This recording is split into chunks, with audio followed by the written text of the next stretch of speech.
Okay, so I did a little bit of work off camera. I did some refactoring that was mostly inconsequential. Excuse me, just for the sake of cleanliness. I moved map definitions into the root directory of the project. I changed the game to run at 60 frames per second because I decided that it's very important that the game just feel good to play mechanically, control-wise. I think 60 frames per second is going to help there. I think that was all I've done. So some of that is still uncommitted. Let's commit that now, and then I want to go take a second crack at fixing the camera locking, because I've had some ideas about how to do that properly now. And if we get lucky, it won't even be all that difficult.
Oh, whoops.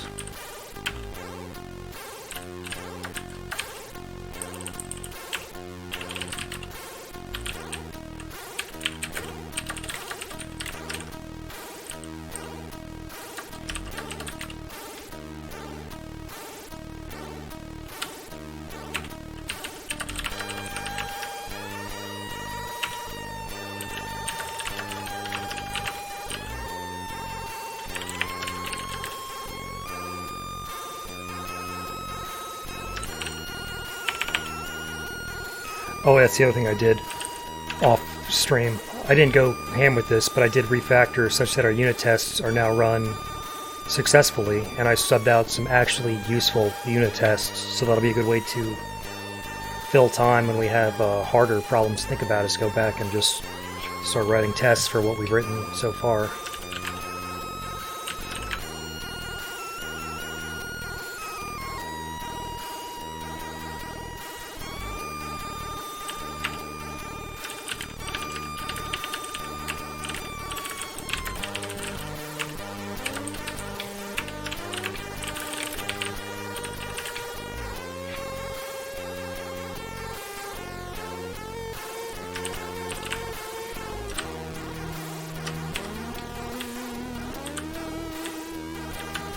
Do the quick burn down check, make sure the game still runs.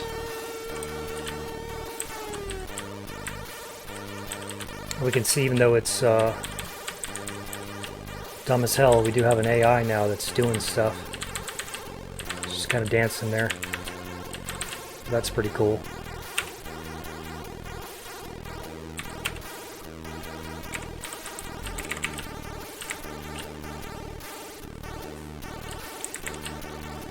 The primary thing I want to focus on fixing tonight is the problem we're seeing right here. Player 2 is moving, but it moves before the camera even gets there, so we can't see it happening. And that's obviously not what we want. But our game looks good, so let's create a branch. I guess we'll call it Smart Camera or something. I was thinking about this a lot today, and I realized last time I tried this I had the problem kind of inverted in my head. We don't need to lock the camera. We don't need units to prevent the camera from moving. We need the camera to prevent units from moving, or rather, we need the camera to delay when units are free to move. So I actually don't think this will be that difficult now that I've kind of gained some clarity on the problem here.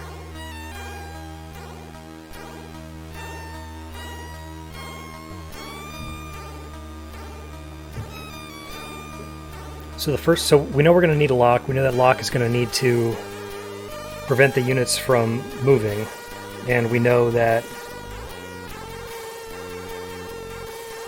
we're going to need to engage and disengage that lock based on when the camera arrives at its destination. So I think the first thing let's do is let's just patch in that lock and soft lock our game here just to make sure that we can lock our units successfully.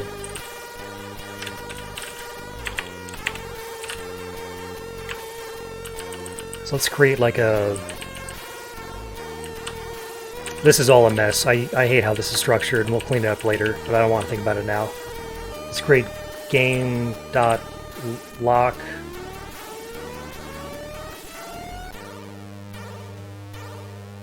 We may or may not need more locks in the future, so I'm tempted to make that a table, but again, I don't want a bike shed myself, so let's just do this. And if it needs to become more deeply nested or something later, I mean, it's trivial, who cares? Change it. So we need a game lock, and now we have one. And then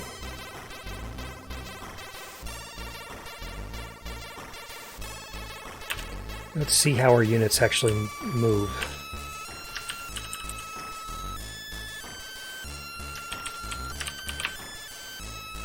Yeah, it'll be here.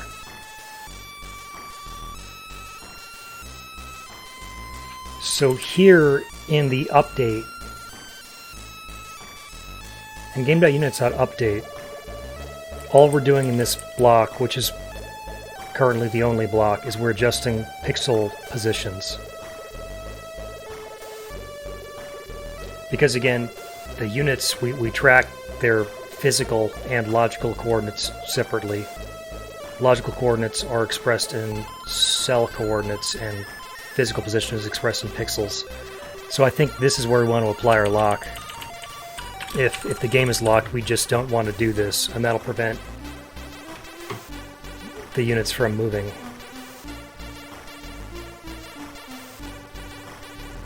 I think. Again, not 100% sure, but we don't need to be 100% sure. So if game.lock, just bail on this whole thing.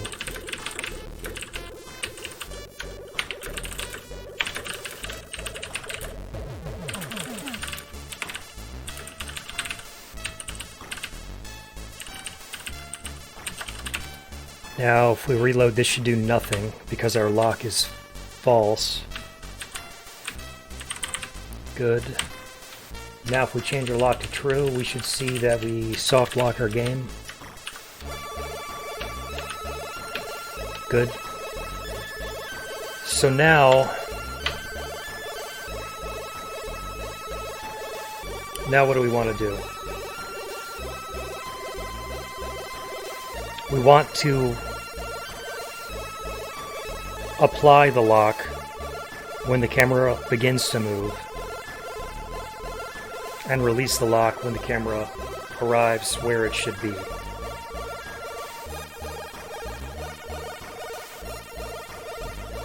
How's it going, Noctis?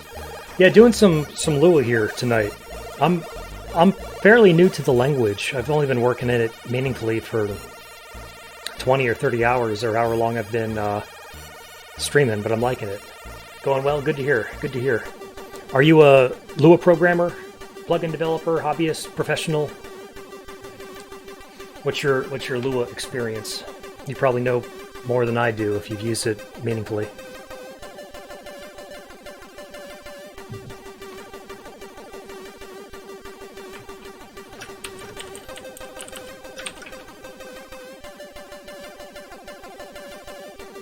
I recognize the words Love 2D and Solar 2D. I know I've encountered those terms, but I don't know what they are. Are those, what are those? Love 2D? A game engine, I see.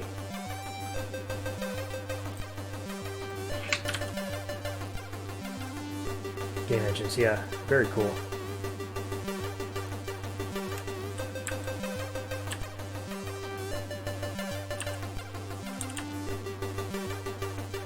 I'll have to look at that. I'm screwing around now, you know, in Pico 8, kind of having fun. Yeah, the constraints are severe in Pico 8, no question about that. This is my first time doing any game programming at all, really. Like I'm a professional software engineer, but I'm not a professional game guy. But you know, I've been screwing around in Pico 8, kind of enjoying the constraints and the, I don't want to say close to the metal nature of the work, because there is no metal, obviously, but, you know, I'm kind of prototyping a game here that I think I might try to release for real in a less constrained engine later. So I'll take a deeper look at Love 2D here off stream, because I'm aware of Unity and Godot and stuff, but I really do enjoy, like, just programming and not having to learn mountains of frameworks and crap. I don't know. I'm kind of a minimalist.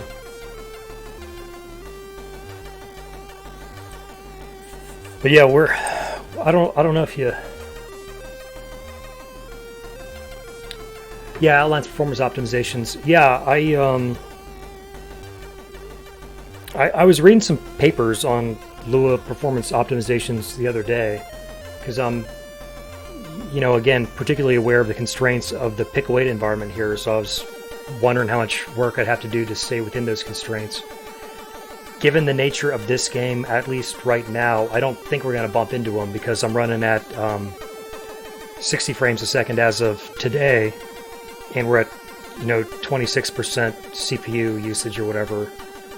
But yeah, it's neat. One of the, just like the small things I like about this language is I like the multiple return values thing, because like on most of my other projects, when I have the choice these days, my other personal stuff and some at work, I like to work in Go. And having gotten used to that paradigm of returning multiple values, I've come to really appreciate that. So in some way, Lua feels to me a little bit like untyped Go.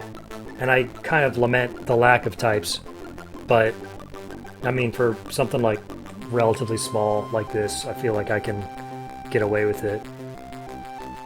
Are you a game developer, or like just like a plugin developer, or just like a hobbyist kind of enthusiast kind of person, or what's your deal?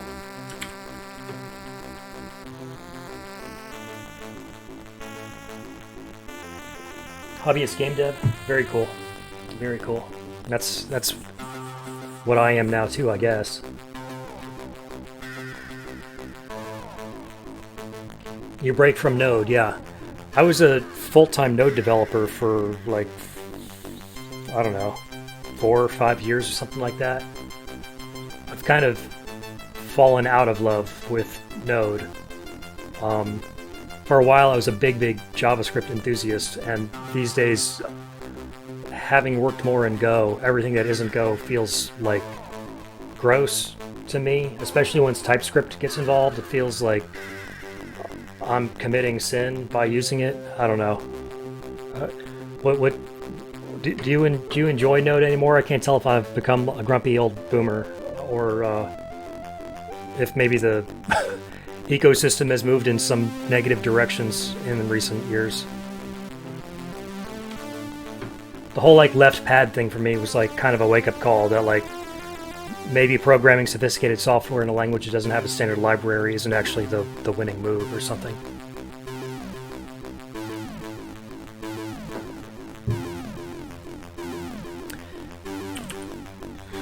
Let's see.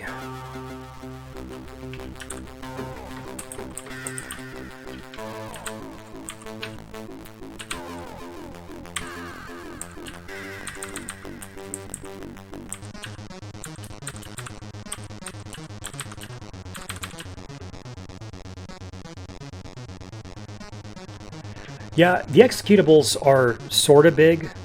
I don't think they're prohibitively huge, but they are certainly bigger than like Rust would give you or something. There's no question about that. Or of course C or C++. I think it's accurate to say you'd get larger binaries than Go. But you know, for me, I'm like, so I maintain a handful of sort of popular open source projects, and what I have come to believe is that at this point, any day of the week, I'll trade larger binaries for better compatibility.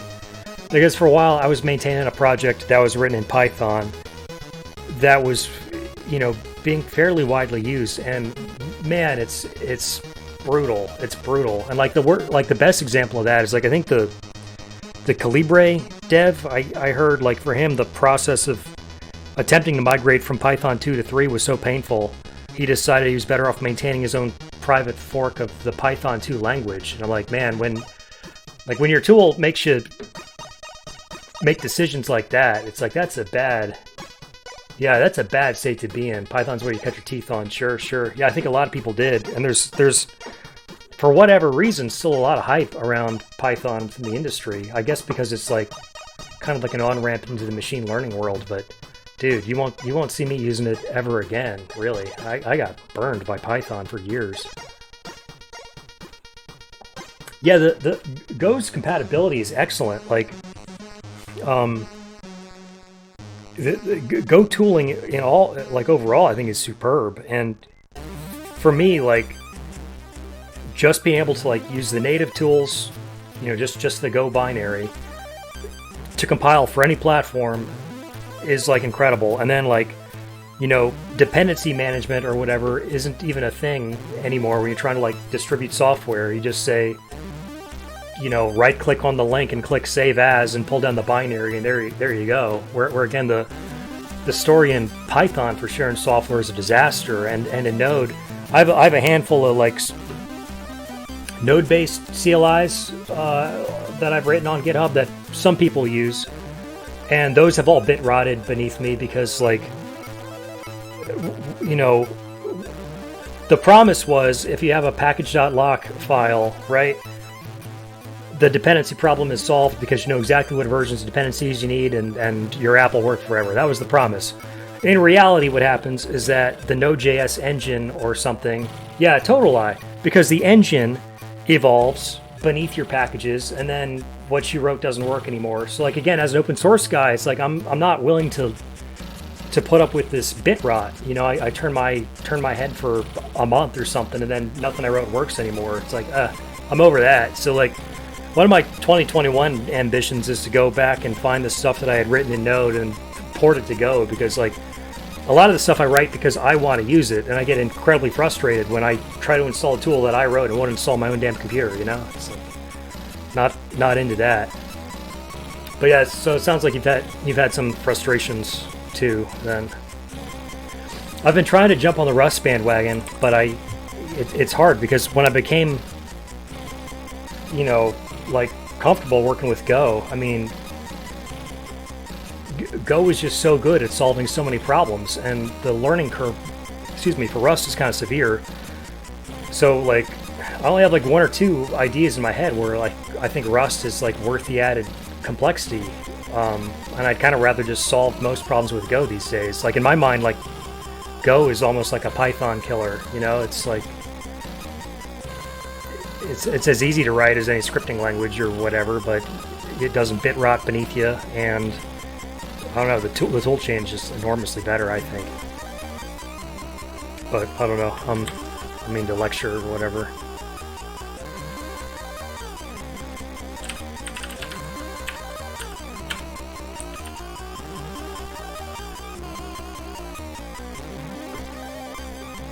So this is the lock. We have this game lock now that we want to... Yeah, give it another shot when you got some time. What I found is that it's funny. I have a friend who's a big Swift advocate, and one of the like one of the kind of the marketing phrases or whatever I've heard about Swift is that it makes the easy things easy and the hard things possible. And in Go, I would almost say it's the inverse. It makes the hard things easy, like concurrency and stuff. But the easy things are hard. Like, it took me like legit an entire day to figure out how to make a Go app that was more than one file, because there's like all this weird like Go path stuff you got to work out on your system and crap. But once you bang your head against the wall for a while and learn kind of the rough edges of the whole ecosystem, once you're in the groove, it's actually, in my opinion, probably the most comfortable and productive language I've ever used. You know, there's just, you got to get over that little the kind of difficulty hurdle in the beginning, but after that, I don't know, you kind of pick it up quick. The language is like intentionally very, very small, so there's a lot less to learn than in really any other language I've used before. Probably even including Lua, honestly. I think Lua is a bigger language than Go. So yeah, give it a spin when you feel like it. I think you'll probably like it.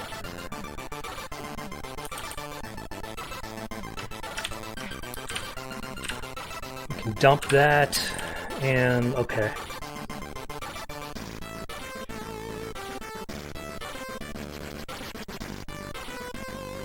Game camera update.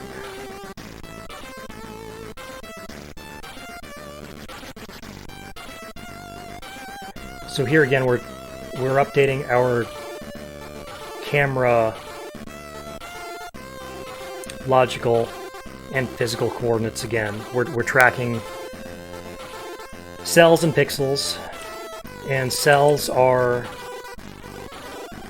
fine. Pixels, though, this is where our lock needs to go. So I think we need to assume by default that the lock should be released. So release the game lock. Game.lock equals false. That's what I called it, right? Yeah, game.lock is false. And then, really, it's if any of these occur, because this means that the camera is not where it should be. Game.lock equals true. So if the physical position is misaligned with the logical position, apply the lock, otherwise default to the lock being released. So I think this fixed it? I don't know. Let's see. Let's see.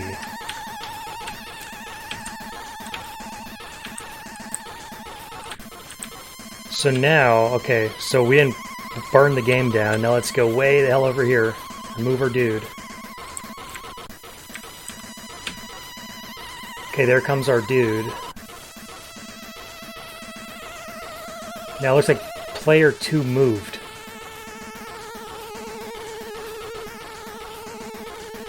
Player 2 moved and we didn't see it. So did we accomplish nothing? Here, let's debug the state of our lock. I think I'm on the right track. I feel like I have to be.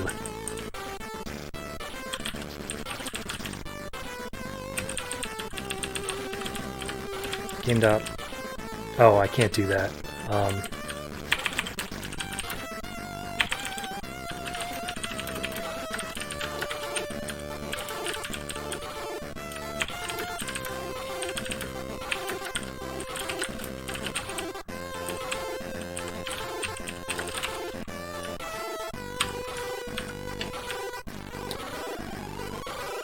That's actually annoying.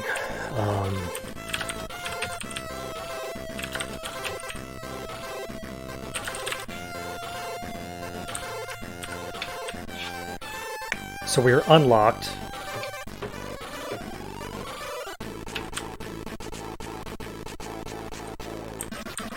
Okay, and we can see the lock toggling as the cursor scrolls, so that's good. Oh yeah, okay, so this isn't...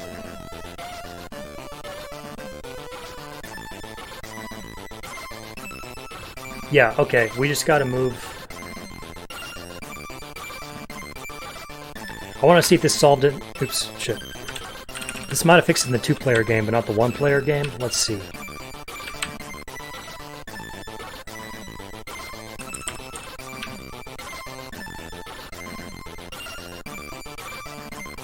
Okay, that...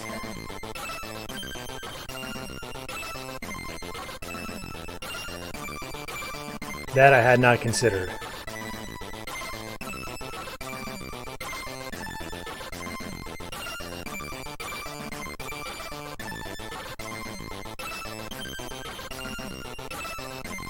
So it moved to where the unit was initially, then the unit moved, and then it went off screen on the other side. So that's not quite it either.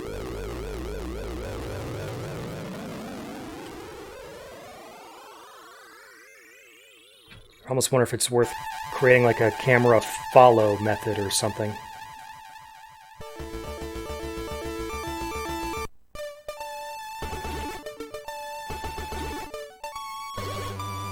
Maybe. I don't know.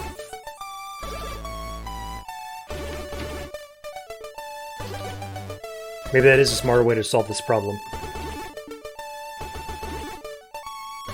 We would need the lock too, though. So the unit doesn't move before the camera gets to it. It's like we need to lock, go to the unit, follow the unit with the camera, unlock when it gets there, or something. Oh, it's more complicated than I was hoping for.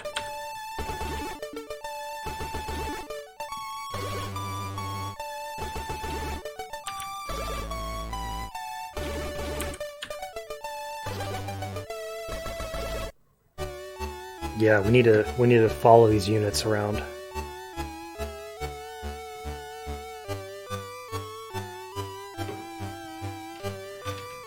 Is it only updating your objects if they are in the screen view? No, what I think is happening is that I'm setting the camera position based on where the cursor is rather than where the units are. So I think that's fundamentally the problem.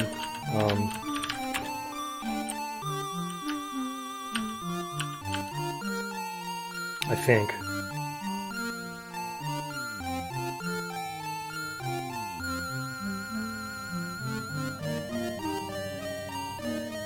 And really, yeah, I think we just need to make sure that the camera follows the units, which is actually like totally different plumbing than what I have set up here, which is a little bit unfortunate.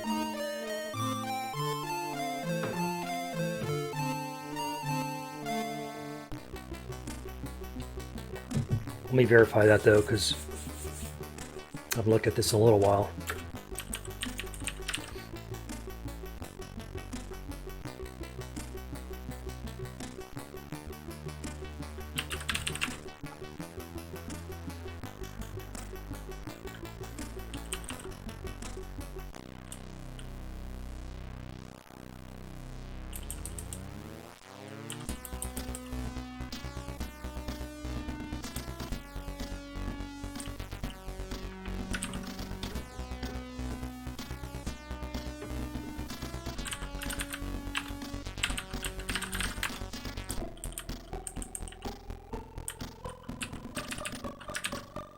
So all I'm doing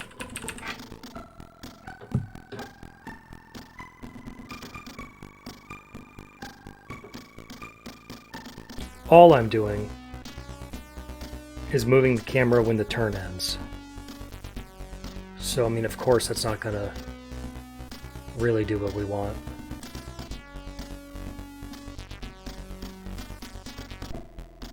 But I do think we want our lock, though. I don't think I need to rip that out.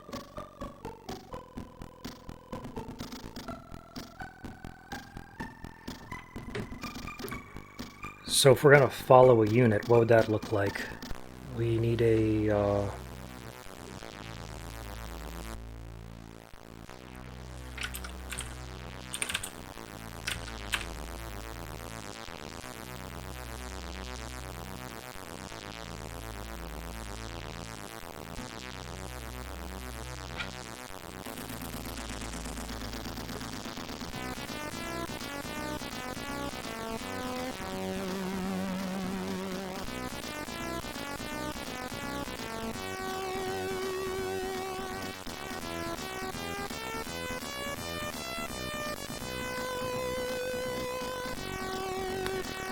Let me do something questionable here.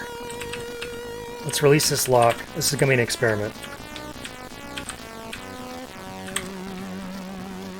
We release the lock, and then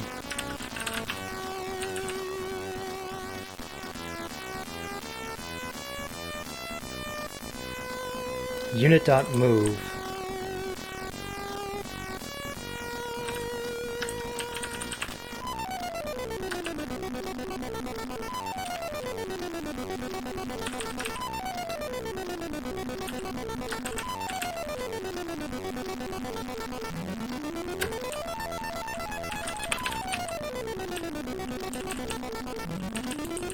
Let's see what happens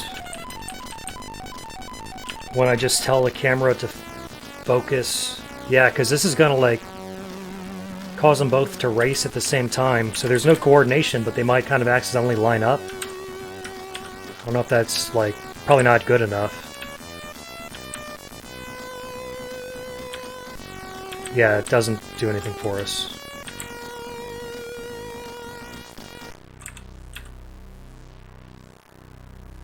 Okay. And then you can also see player 2 can move even while player 1 is still moving. And I actually want like an up-tempo game, but I don't think I want that.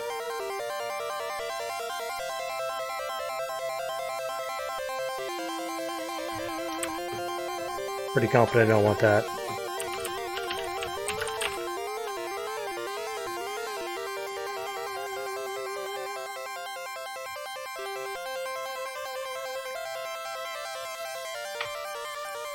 So let's put our lock back.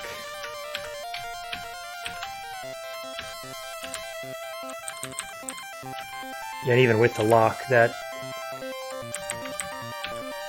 thing still happens where player 2 can move in the middle of player 1's move. So that's not what we want at all.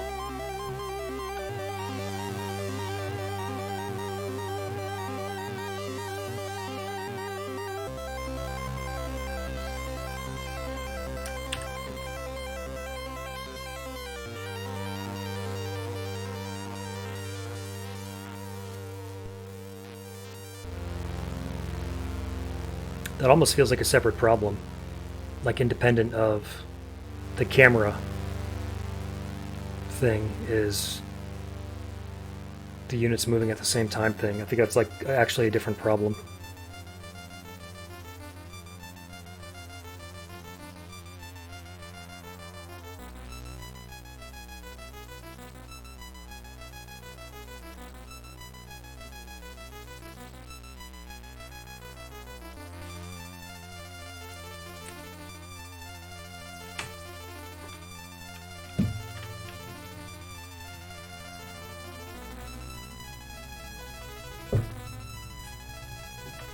Some more coffee here.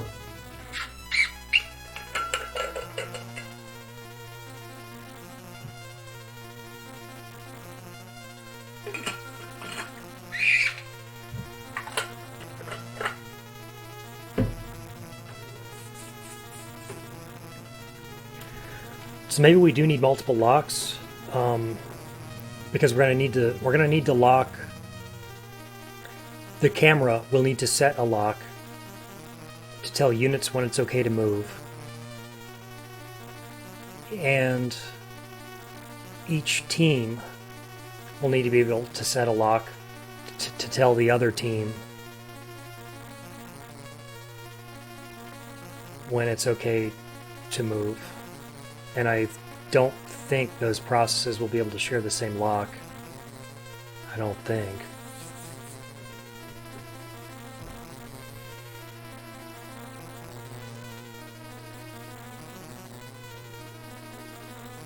Let's actually bail on this camera lock for now and solve that other locking problem to coordinate the two-player movements. I think that's the problem to solve first.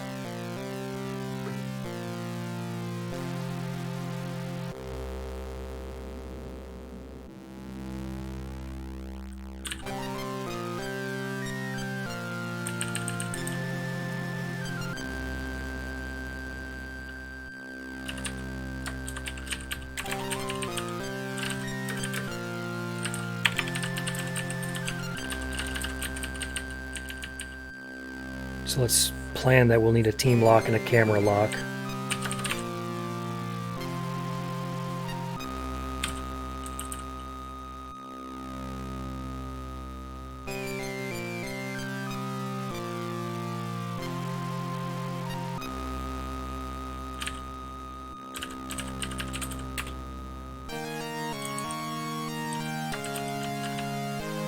Well,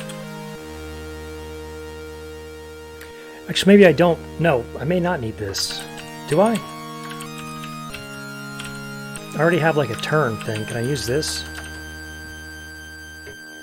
Maybe I just don't end the turn until the unit has arrived or something? That might solve the problem in a less artificial way.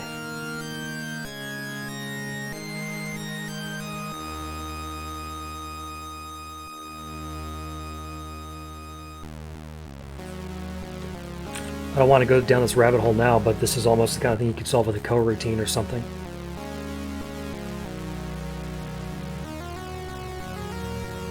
But maybe that's needlessly complex for what I'm trying to do. I don't know.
What?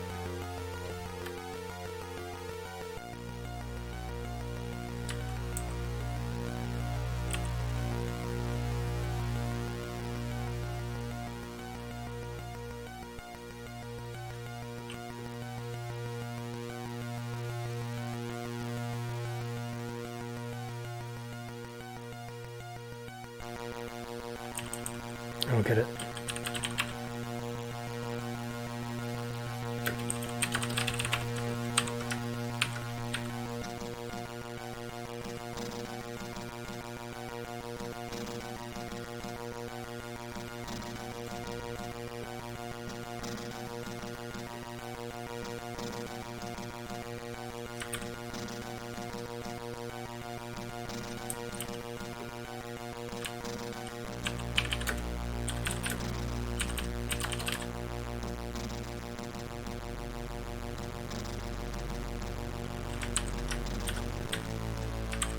What?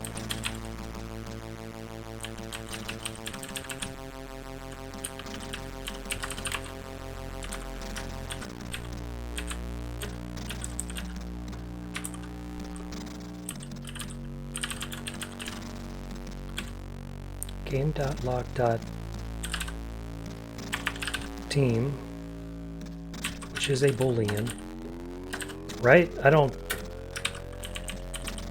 get it. It's like, yeah, it's a Boolean, and that's what I want. Attempt to index field lock a Boolean.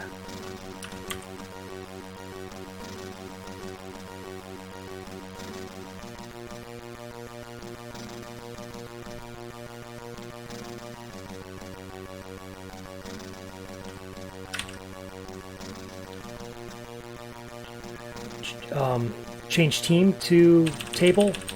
You mean do this?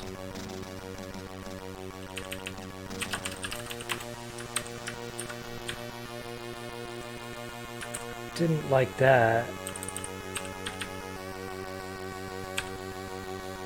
Yeah.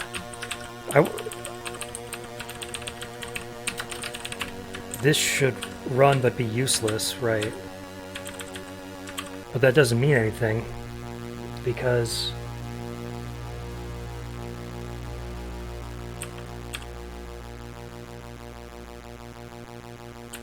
I don't get this. Like, yeah, it's a Boolean, that's the point.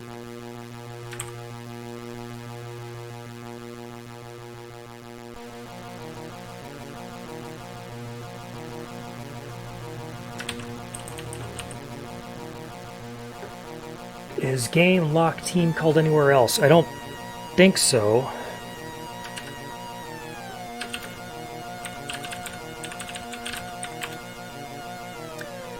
Nope, just in that one file here.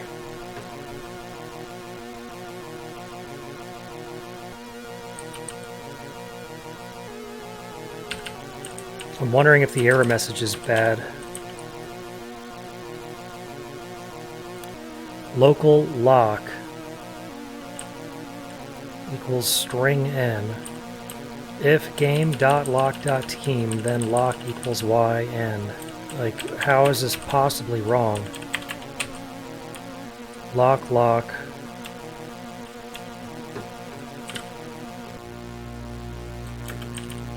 How is this possibly wrong?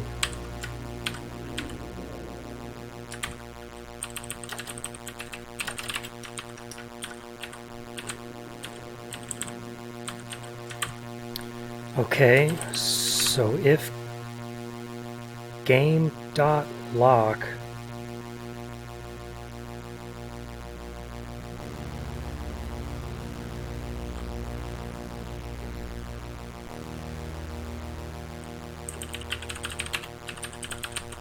I want to make sure there's something, not something like real weird happening here. Can I? Yeah, I can't output it. That's or well, actually, no, I can't really output it because that's like what I'm trying to do.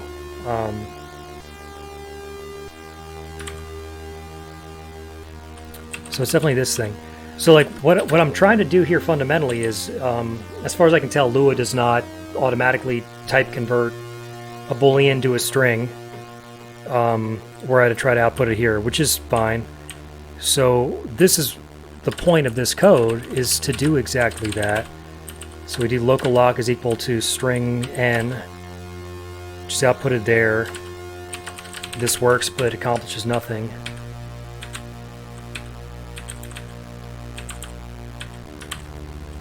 So then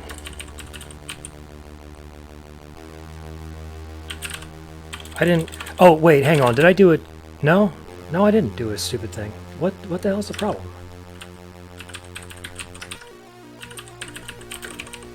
Game.lock.xxx.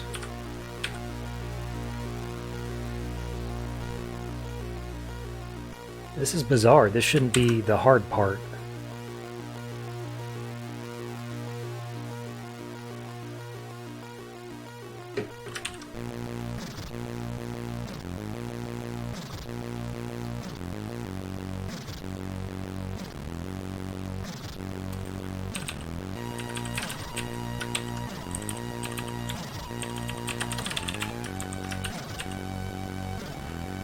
If game.lock.team, then let's on line 18, which is there,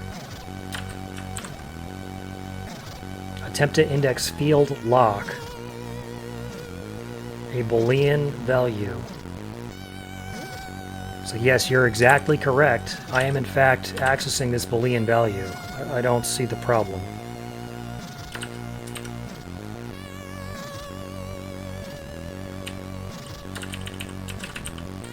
Sell and pass.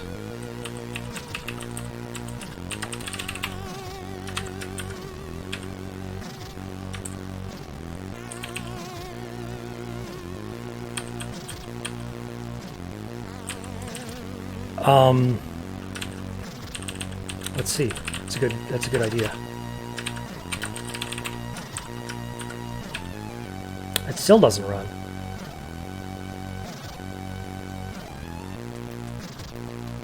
This is weird.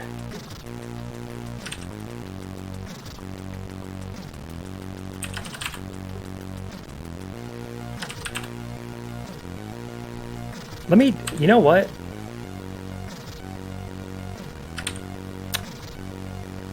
Let me do this. Load balance of power, run again. Still not taking it. Hey again, Saberdis, if I make it a number.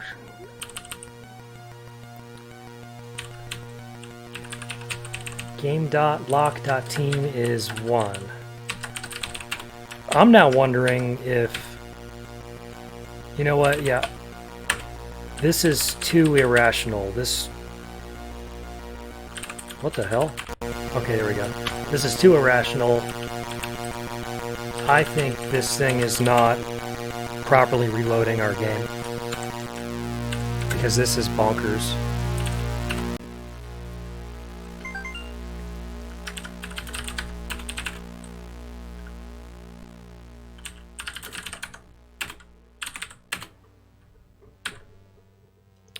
Unbelievable.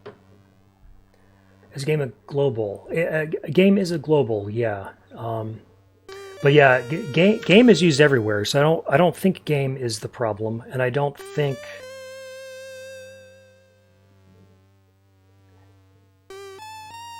Right? Am I somehow? Oh, wait a minute. See, I bet I know what I did. I know what I did. It's game lock is being overwritten. I bet I didn't comment that out. See, this is why I was saying, like, yeah, that's exactly what's happening. It's in camera. This is why I was saying, again, like, the more I work with untyped languages, the more I dislike them, because a compiler would have caught this immediately. So it's here. Remember I put all this crap in, and then I changed the structure of lock. So again, it's typing nonsense. So I take this out, or rather the lack of type supervision.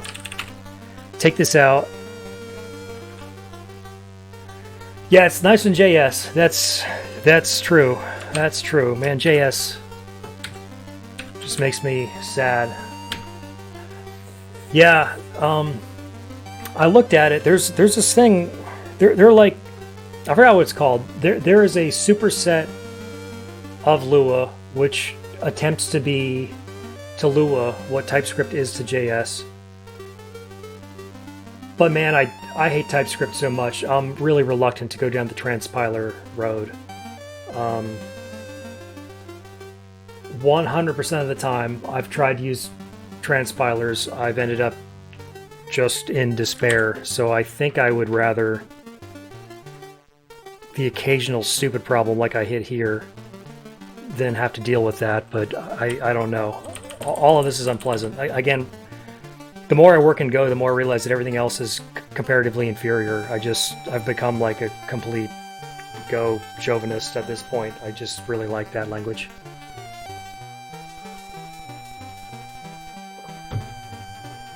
But okay, so we have, what was I even trying to do before I burned our game down?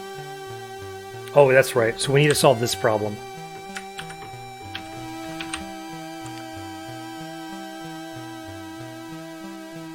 Not a fan of compiling interpreted languages. Yeah, I think that's where I am too. You know, I think there's a purpose for interpreted languages, but I don't think the purpose is writing complex, large applications, which is what, again, people are trying to do with TypeScript and stuff. And it's like, oh man, like I'd rather just work in a grown-up language whenever possible. I understand TypeScript might be making the best of a bad situation if you're having to work in a browser context. I get it. I'll concede that much. But man, like, you know, at work we do TypeScript on the server side, and just like, oh my god, there's just no, it's horrible. There's no reason to do it.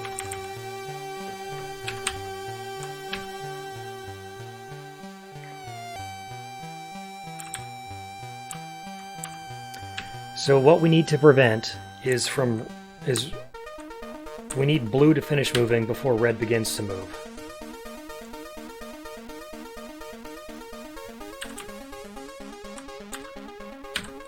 So again, the idea was then we're back to our team lock thing. And now I'm just going to pull all this out because I don't know if this is where this goes anymore.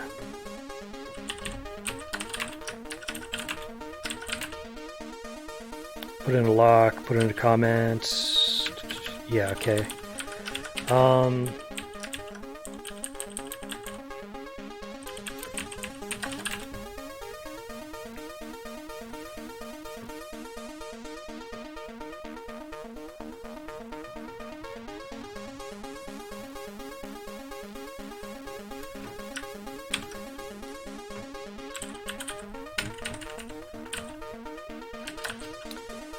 Another complaint I have with my own application here is I feel like I'm putting too much responsibility now into this cursor thing. It made sense when I was thinking strictly about making a two-player game, kind of, but now that I'm building more complexity into this, now this is starting to feel like it's the separation of concerns are getting really, really blurry and or violated here.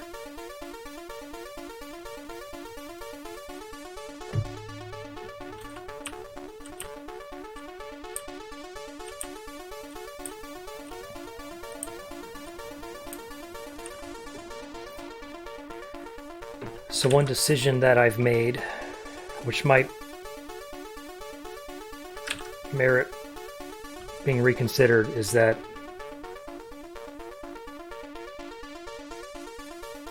the camera only moves when the turn ends.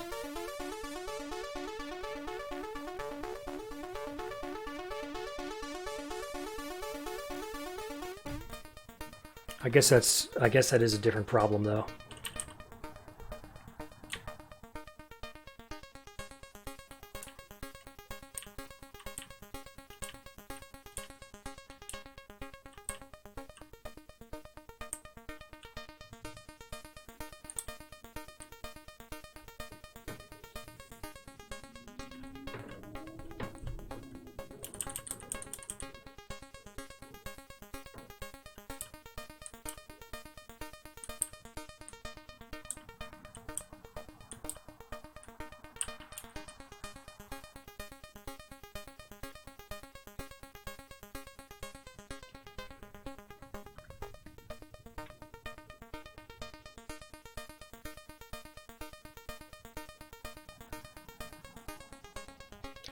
And I guess it's critical to note that I don't want the lock here anymore, because that would get weird, because that would lock animations, but it would not prevent the AI from invisibly making movements and a weird, I guess not a pileup of moves, because it'd be a maximum of one ahead of the player. But I don't think we want that. So we definitely need a lock here. We need to lock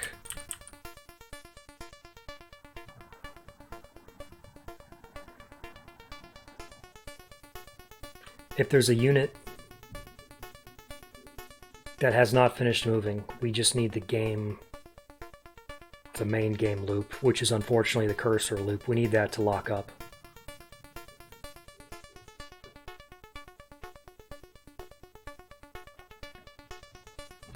I guess while I'm haphazardly attaching locks to things, maybe we can just do a cursor lock. I mean, I guess that's sensible, right? And I think team lock comes out. I don't think that's actually a thing. And let's make that the cursor lock, because the cursor loop is the loop we need to disrupt. The cursor update loop is what we need to disrupt.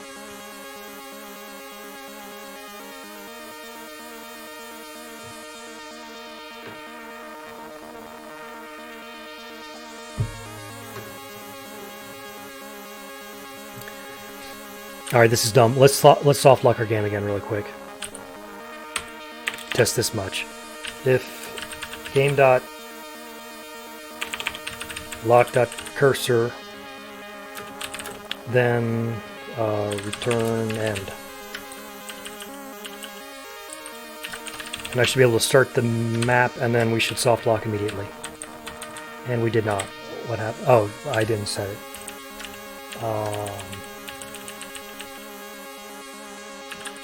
True. Now we should soft lock. Good. Okay.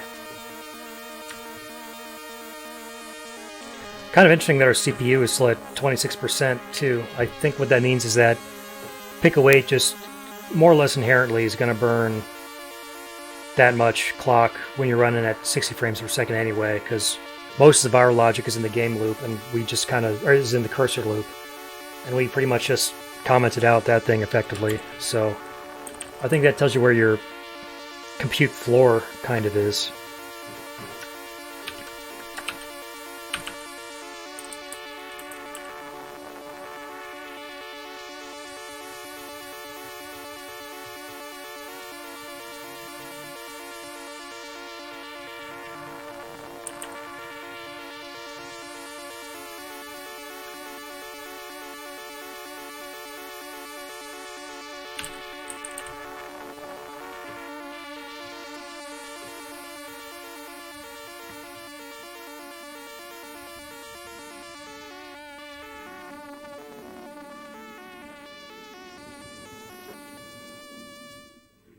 I'm not sure if the timing is right here in terms of which method fires first, but let's see what this does for us. Let's apply a similar concept here. So let's say game.lock.cursor is false. We want to unlock this by default. But if we find that a unit is in motion, we want to apply it.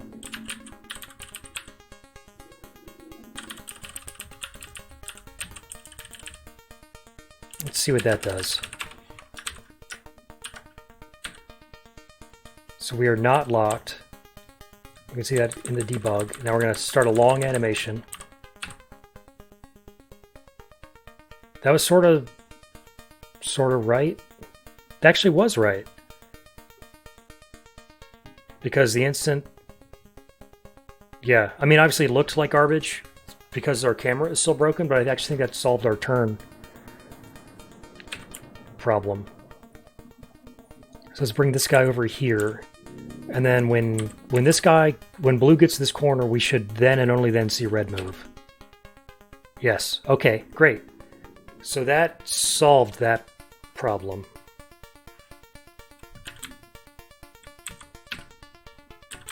Great. And just confirm, yeah, my cursor goes away. Yeah, I'm totally locked when it's animating, and that is what I want. Okay, cool. Okay, that wasn't so bad. So let's actually...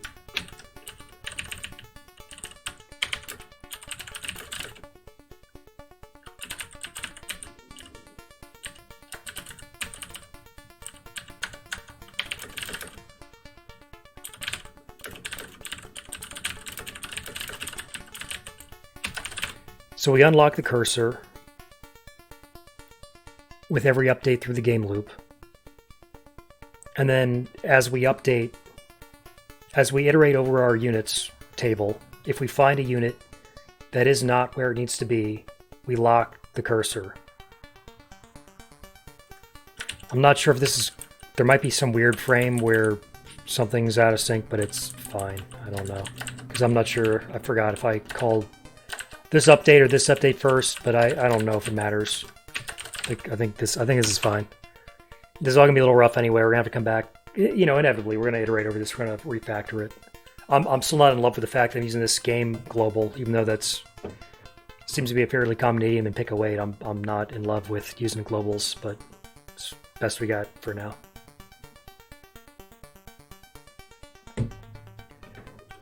Let's see what our diff looks like right now.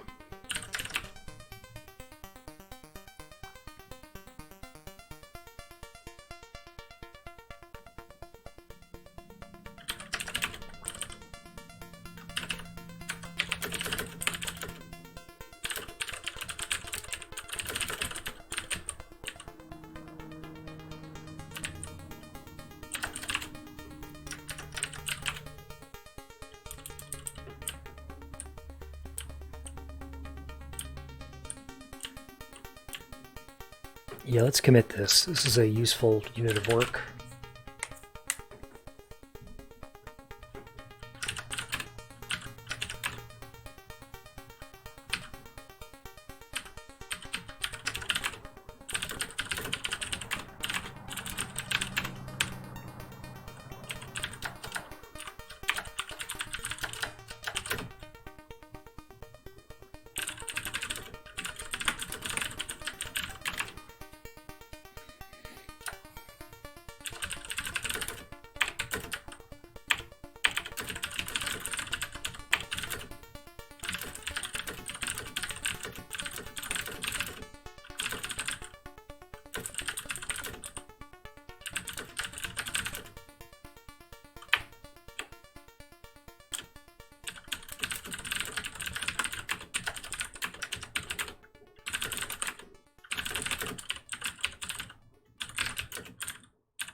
So where does that put us right now?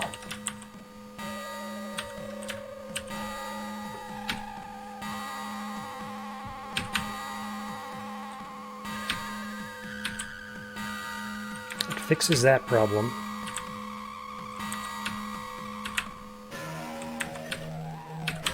But it does not fix this problem.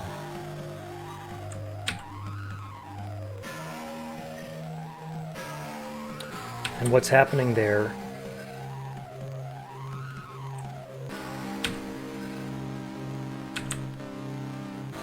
wait, I took out the other lock.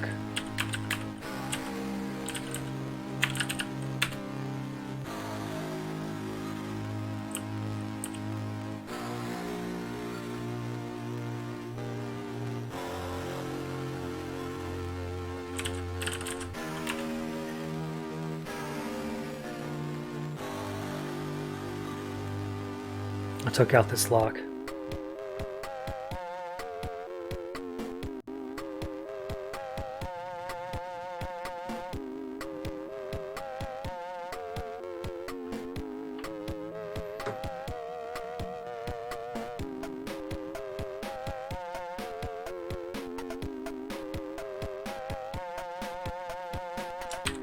I think the first thing we gotta do is figure out what the intended behavior even is. It's definitely not what we have, but I'm not sure what it is. So I click on blue, send him way over here. The camera goes to where he was, then it does not even go to red because I'm not moving the camera in our stubbed AI loop, or am I?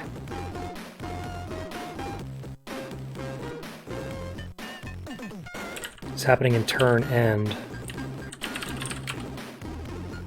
Okay, I am, but it happens.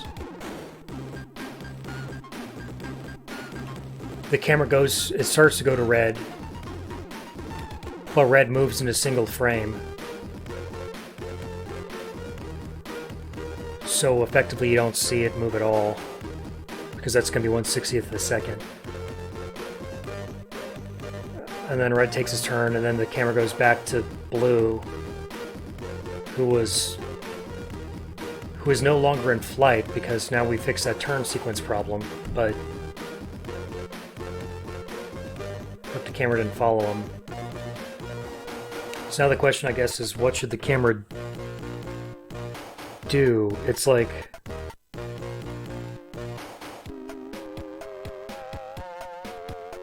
we almost have 3 problems here. We've solved one. Problem 1 was that a unit like the AI would make its move before the player's animation's even finished. And vice versa. I mean, it doesn't really matter which team. So that's problem 1. Problem 2, and I think this is the next one to solve, is that the AI, or any player, but effectively only the AI, will actually make its turn before the camera even shows their unit on screen. So now we do need another lock, and this is a lock to give the camera time to get to the unit before we allow the unit to move.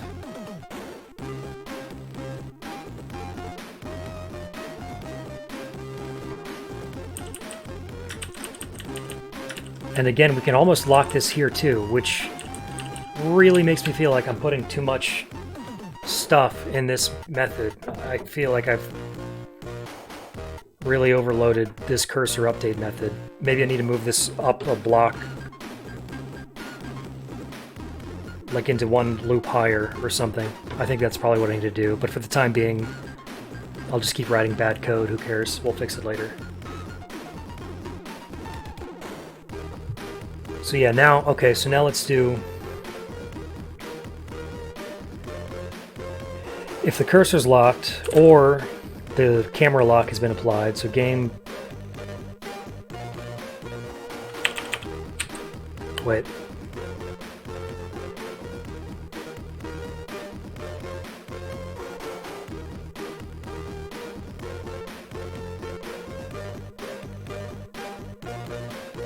Can I use the same lock? This feels like I'm gonna animate and move nothing and seize up the whole game.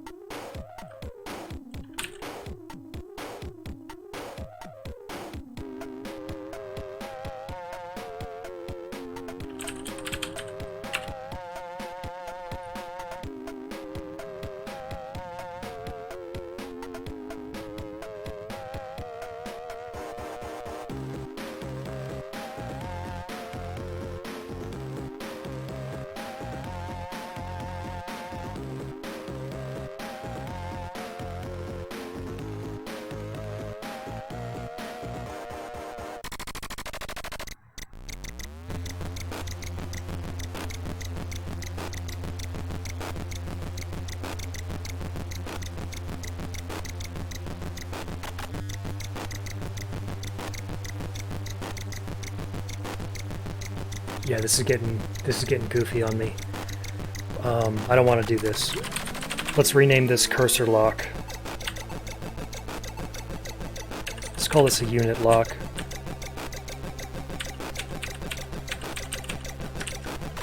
let's just commit to writing bad code, because this is now bad, but again, got to figure out the problem, then we'll make it nice later. Let's make sure that still works.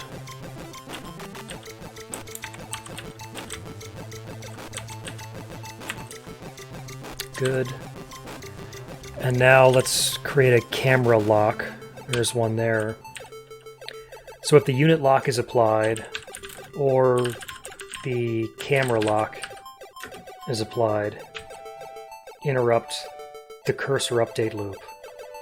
And we want to apply similar logic here.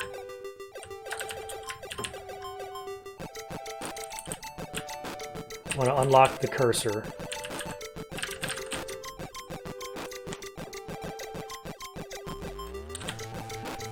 And then again, we're tracking our camera physical and logical position separately, and we only care about the physical position here.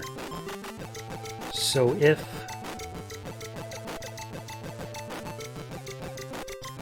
the camera is not physically where it should be,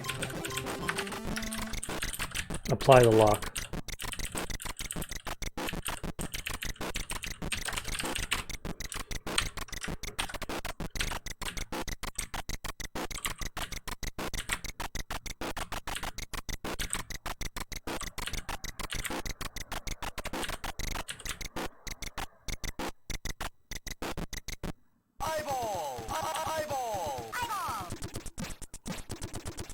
I don't think it did anything productive.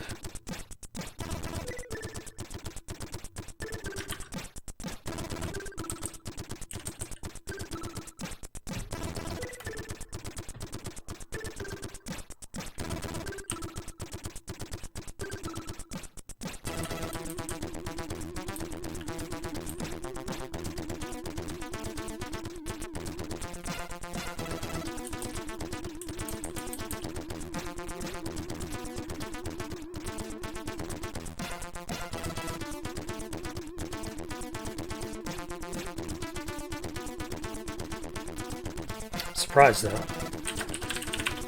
Seems like that should have worked.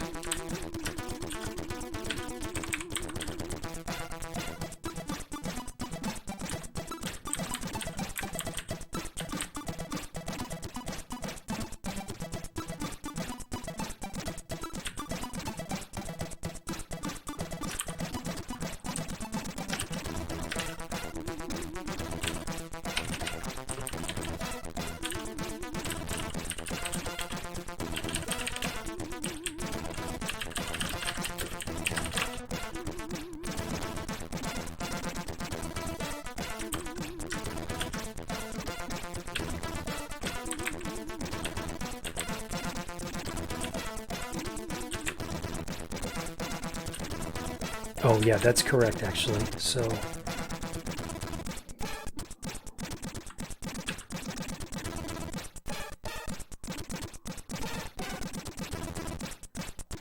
it looked like it wanted to work. The lock was being applied, but I expected that the camera would go to the red unit before red moved.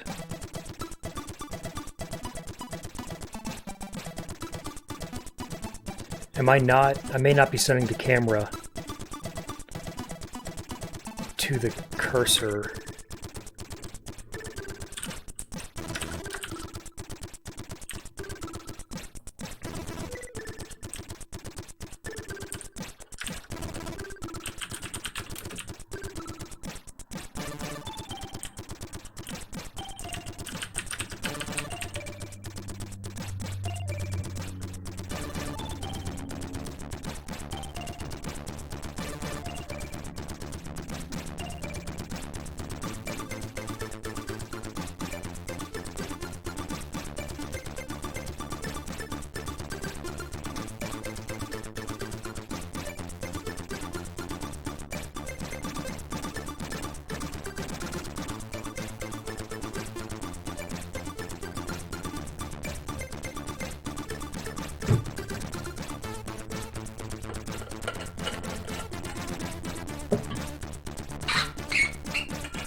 So when the turn ends,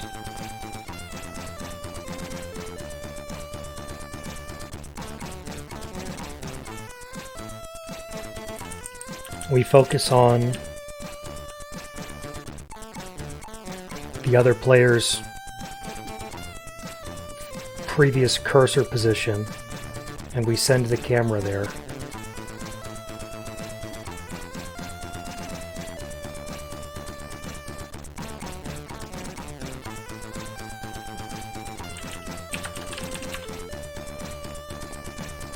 So why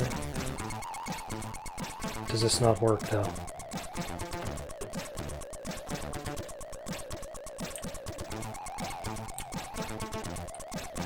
Self.cell.x. So now we've changed the logical position of the camera. So when the camera goes to update,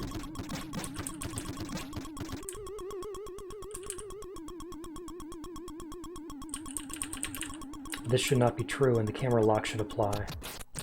And we can see that the camera lock is being applied when we debug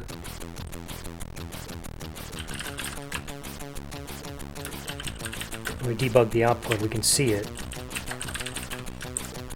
So why is red moving before the camera gets to him?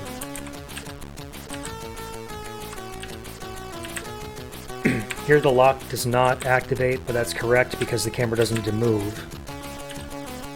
So now we go way over here, and we can even see the lock activating as the camera kind of takes halting steps behind the cursor now. So now I move this guy, long animation, the camera locks.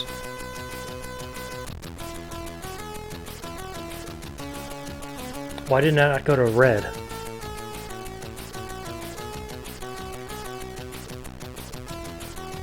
Where should the camera be? The camera...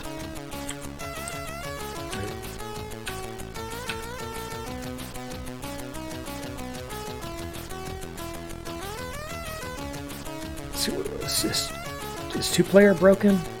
What's happening here? This doesn't make sense. Can I break the two-player game?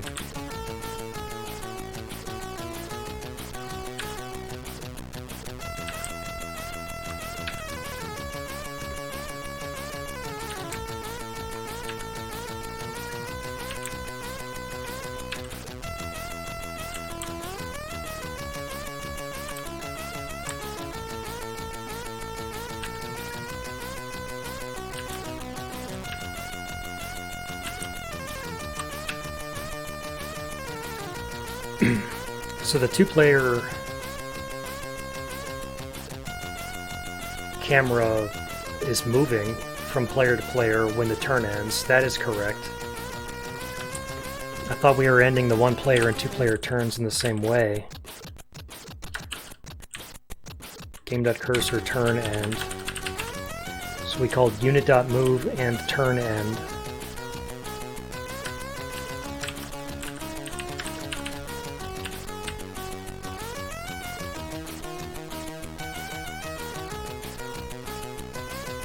Here we're only calling turn end. Where did the unit move?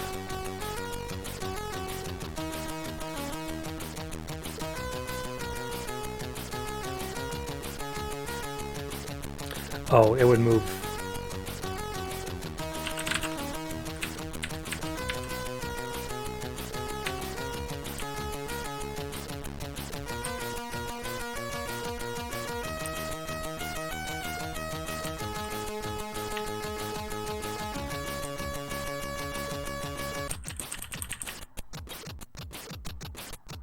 Yeah, okay.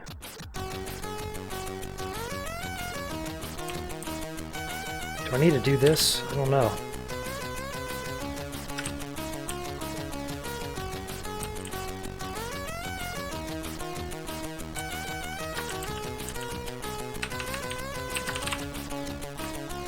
I don't think that's ever set to true. Which maybe is the problem.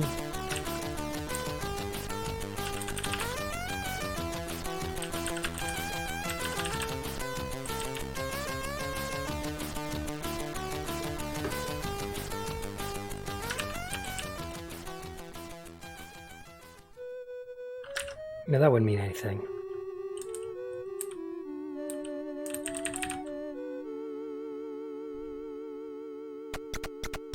No, it doesn't matter.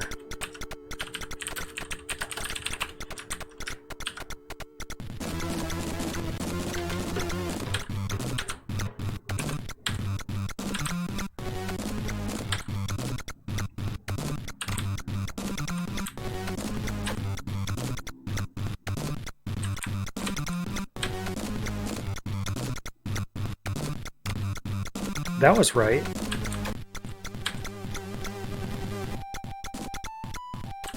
Why is it now working? Did it just not reload or something?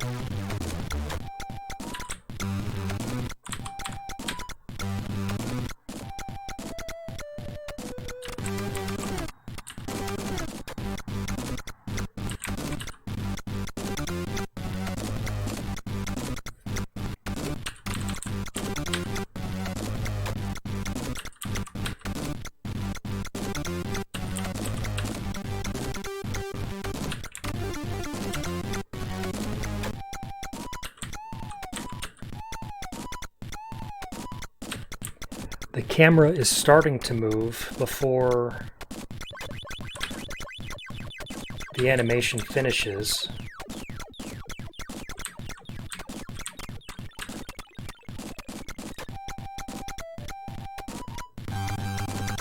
So that's probably the problem. Man, this is kind of tricky.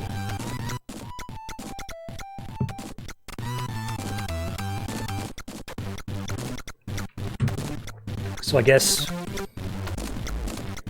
we just apply the same logic here.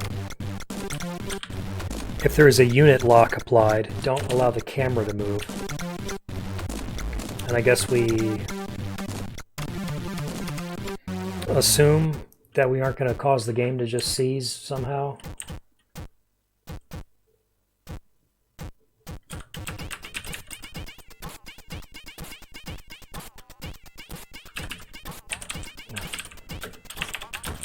If game.lock then unit, then return end. Unit.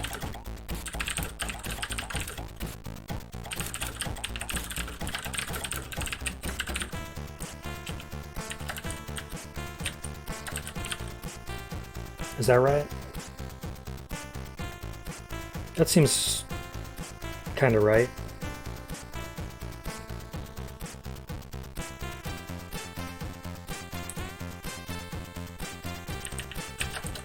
See what that does for us.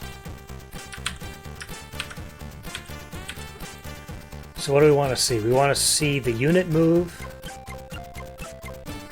then the camera move, then the unit stop, then the camera move, then player 2, then the camera.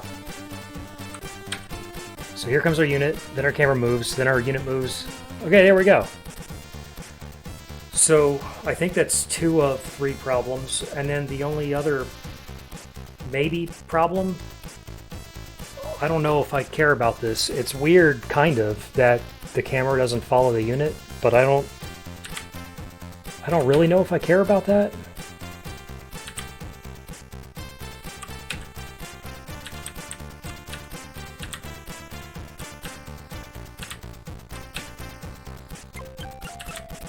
The other thing is, like, I kind of want to introduce some artificial delay, I think.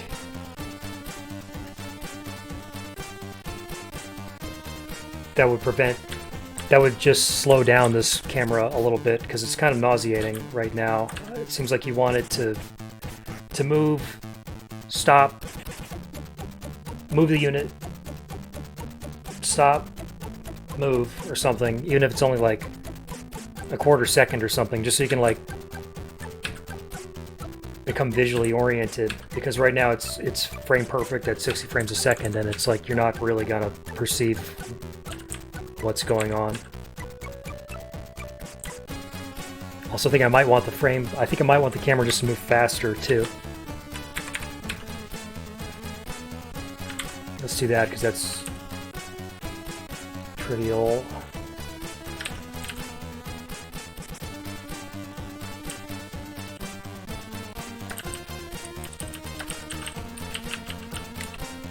Should double the camera speed.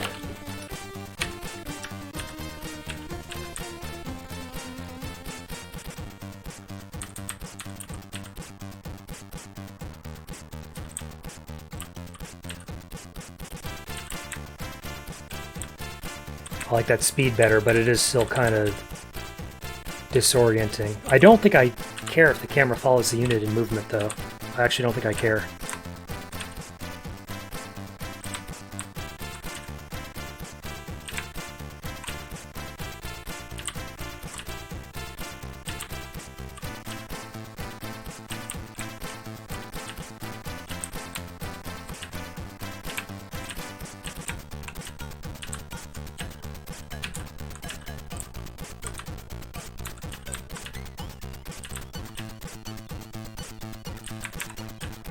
Might be off by a little bit somewhere. Where did red go?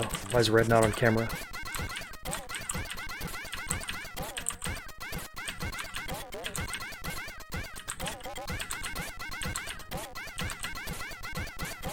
Oh,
well,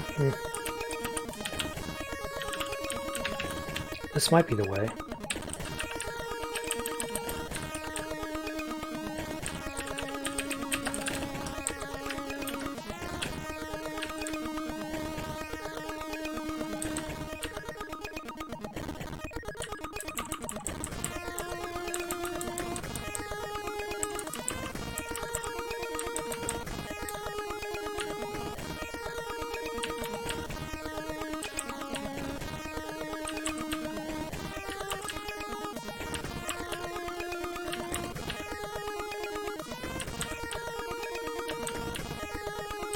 Yeah,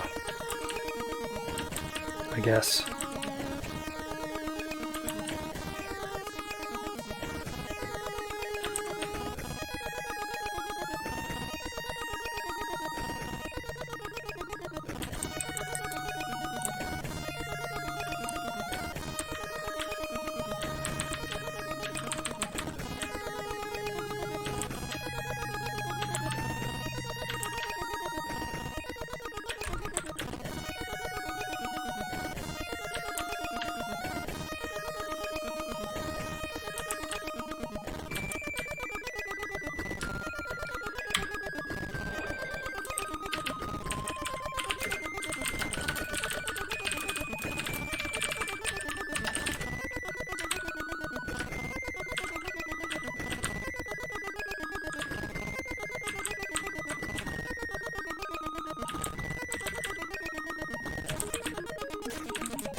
Okay, well, that's not perfect, but I need to think more now to figure out what perfect would actually look like, because it isn't bad, it's not terrible.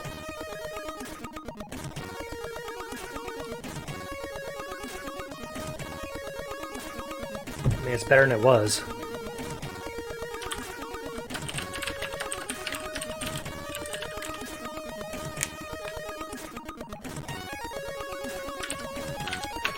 Take a look at this diff now.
Trying to think of what else we want to tackle tonight, if anything.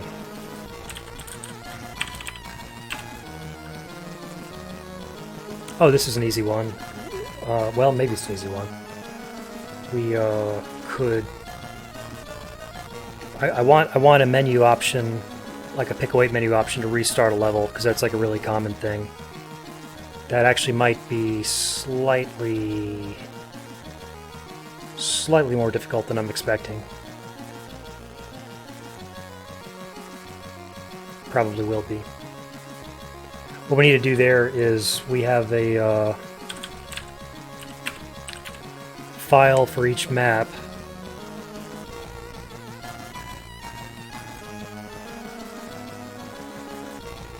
Yeah, that's going to take just a little bit of refactoring.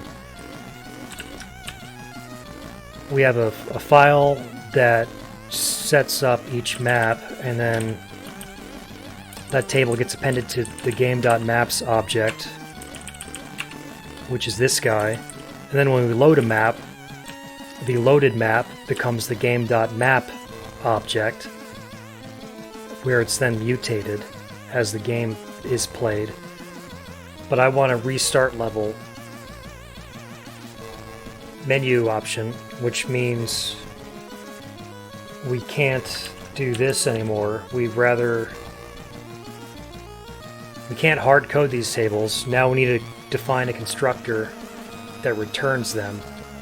Because if I were to reload this map after the game state had been mutated, nothing would visibly even change.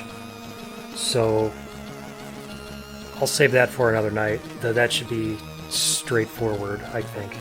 Just don't feel like doing it right now.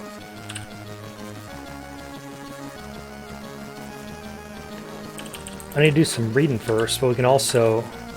this can come out, animation lock. But we can also start stubbing sound effects, I think. I need to dork around with how the tone generators and stuff even work in this thing. I haven't done that yet, but I think that'll be a lot of fun.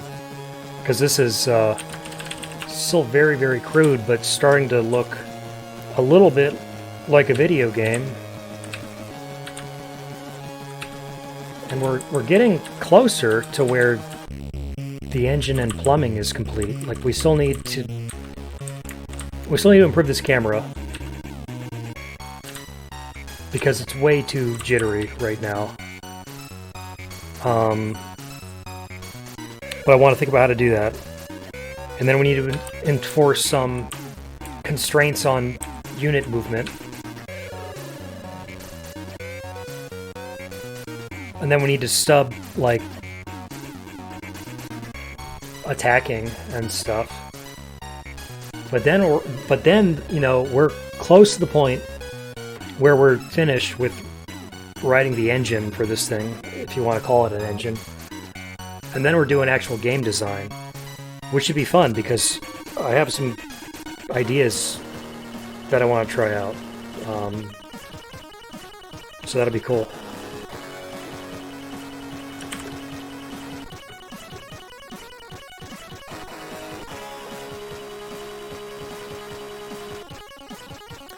We can implement unit tests, but I don't feel like taking that on right now. Well, this came out. I got rid of the debug keycord. I'll write the readme off stream.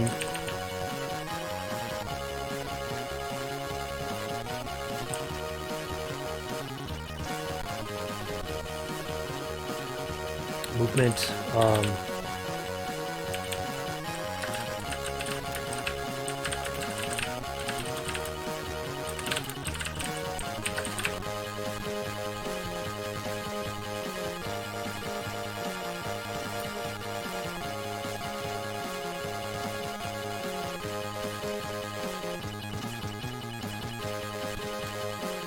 Yeah. So next time we take a look at this, we'll probably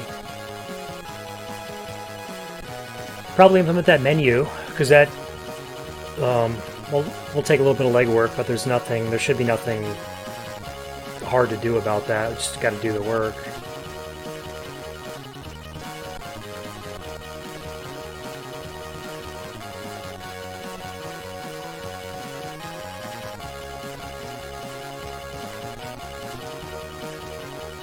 And then I need to think more about the camera stuff.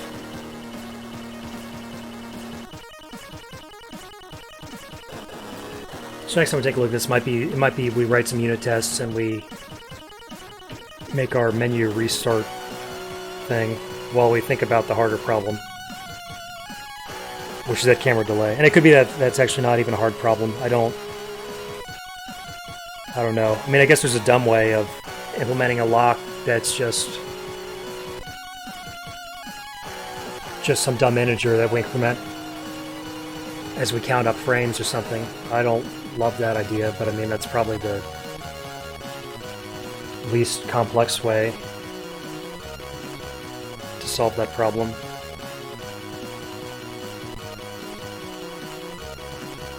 Maybe we even change the locks we have from booleans and into integers or something. I don't know. But yeah, I think I'm running out of brain power So I'll call it there for the night and go think about this. But anyway, guys, thanks for hanging out and chatting. I guess I'll see you next time. Have a good night, everyone. Appreciate it, Noctis. See you again. Have a good night.